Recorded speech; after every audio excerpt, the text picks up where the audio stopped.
I just felt like the chair rocking, and then I was like, okay, what's going on? And I was like, was that an earthquake? And so I texted my husband, and I was like, I just felt my chair rocking, and he was like, yeah, there's an earthquake.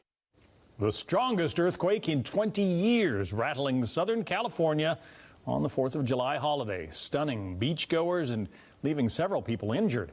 At least 2 homes caught fire as a result. Store shelves were left in disarray. The 6.4 magnitude quake hit a remote area in the Mojave Desert, 150 miles northeast of Los Angeles, but it was felt as far away as Las Vegas and Sacramento.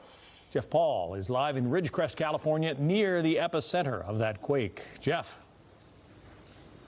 Yeah, John, many of the folks who live here in Ridgecrest are still rattled, but thankful the damage from this powerful quake wasn't more widespread. Unfortunately, the man who owns this home, one of just a handful of folks impacted directly by this magnitude 6.4 earthquake. As you see, his house now boarded up after it caught fire shortly after this area started to shake. And this is some video that shows that moment as flames got out of control.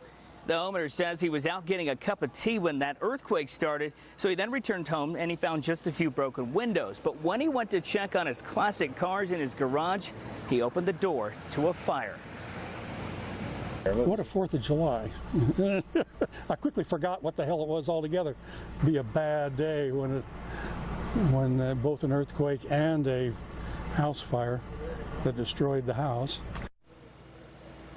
Now, fire officials say there were other fires, ruptured gas lines, and reports of some mobile homes damaged and knocked off their foundation. So far, only reports of minor injuries, but some patients at a local hospital were evacuated as a precaution after the structure showed signs of damage. The concern now is what could happen next. Some reports indicate close to 200 aftershocks have happened since that earthquake started yesterday local time at 10:33, and officials are warning to expect more in the coming days. John? Well, what about this morning? Any aftershocks? Yeah, throughout the night as we tried to sleep at our hotel, you could feel a few, kind of got you off your balance as you felt that you didn't know what was going to happen next. And then as we were out here setting up our shot for the day, there was a magnitude 5.4 earthquake that rattled off. It knocked down a few of our stands out here as we got ready to go on air.